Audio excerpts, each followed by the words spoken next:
Vous aimez l'histoire juive ? Retrouvez Liana Gurfinkel dans Un jour notre histoire sur Studio Kalita, c'est tous les matins, pour découvrir ensemble les événements et les personnages qui ont fait notre histoire.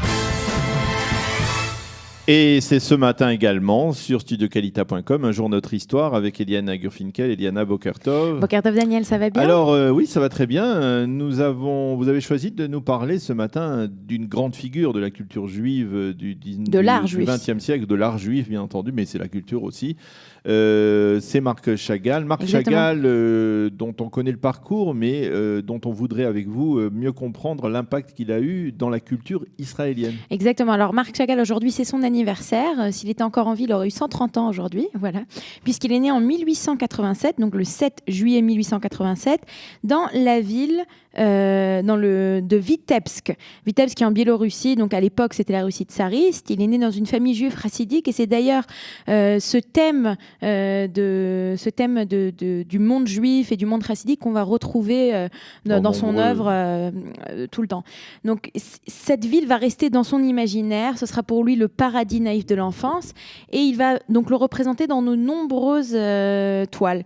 Alors il commence à faire des études à l'école des beaux-arts de Saint-Pétersbourg. En 1910, il part pour Paris. C'est là qu'il va découvrir ce qu'on appelle les mouvements picturaux, le fauvisme, le cubisme naissant.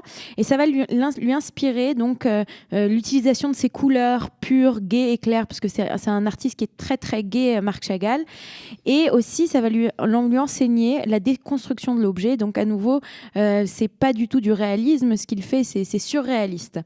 Il va donc adopter Paris comme sa deuxième ville natale, mais pour autant, il ne va pas oublier ses origines russes. Il va vivre donc en France, il va repartir vivre, au moment de la Seconde Guerre mondiale, il sera en Russie, il sera aussi aux États-Unis.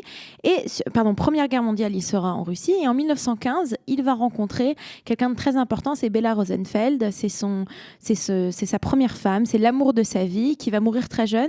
Et Marc Chagall va d'ailleurs, à partir du moment où elle va mourir, il va la dessiner dans tous ses tableaux. Donc dans tous ses tableaux, il faut chercher cette figure de cette jeune femme et donc c'est sa femme Bella Rosenfeld qu'il n'oubliera jamais. Et ce qui est important aussi de signifier, c'est qu'en 1930, donc il est déjà assez connu, il est déjà assez aimé, et il y a un marchand d'art qui est un ami de Chagall qui s'appelle Ambroise Vollard et qui va lui commander une série d'illustrations sur la Bible. Et donc c'est la première fois en fait qu'il va s'atteler à ce travail de dessiner la Bible. Et ensuite cette forme d'art biblique, il va le garder et on va le retrouver un peu partout. Alors pourquoi est-ce que j'en parle maintenant ?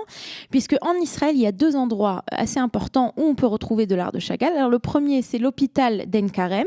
Donc c'est la synagogue. Il a fait les vitraux de la synagogue d'Ein Karem dont je vais vous parler dans un instant. Et le second endroit, c'est la Knesset. Alors on va commencer par parler de Ein Karem. Alors Ein Karem, en fait, en 1962, on ouvre pas le campus, mais c'est le campus de l'hôpital, les bâtiments de l'hôpital, et on va y installer une synagogue. Alors dans cette synagogue, Marc Chagall va faire des vitraux. Il va en faire 12, comme les 12 tribus. Ce sont des fenêtres de 2,5 mètres de hauteur qu'il fait réaliser à Reims. Alors la particularité de l'œuvre de Chagall dans ces vitraux, c'est qu'il développe une nouvelle technique, et cette technique, c'est au lieu, normalement, quand on fait un vitrail, pour chaque couleur, on a besoin de délimiter les couleurs avec du plomb. C'est ça tout le but du vitrail. Et lui, il développe une nouvelle technique qui permet en fait de mettre jusqu'à 3 couleurs différentes dans le même morceau de verre sans devoir délimiter par du plomb. Donc c'est quand même une prouesse technique et c'est très très beau.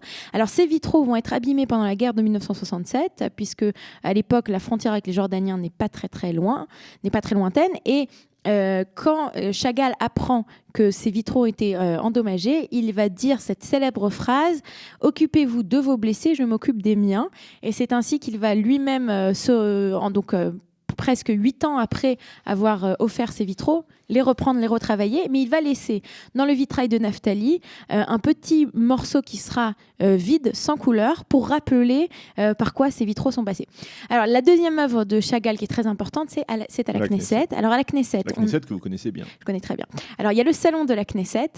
Puis, dans mon passé, quand j'étais députée, non, je rigole, quand j'étais guide à la Knesset, il y a les salons de la Knesset où ont lieu toutes les grandes cérémonies, qui s'appellent les salons salons Chagall. Alors, dans les salons Chagall, en fait, l'histoire, c'est qu'en 1960, on décide de construire le bâtiment de la Knesset que l'on connaît aujourd'hui. Jusqu'à là, de 1949 à 1966, la Knesset va être en ville, à côté de là où nous sommes.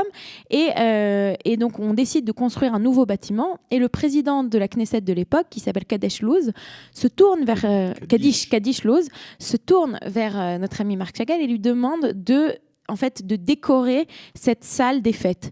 Et alors, Marc Chagall va le faire et il va utiliser des techniques que jusqu'alors il n'avait jamais utilisées. La première, il va faire réaliser 3 tapisseries aux Gobelins. Aux Gobelins, d'ailleurs en hébreu on les appelle les Agoblinim, les Gobelins.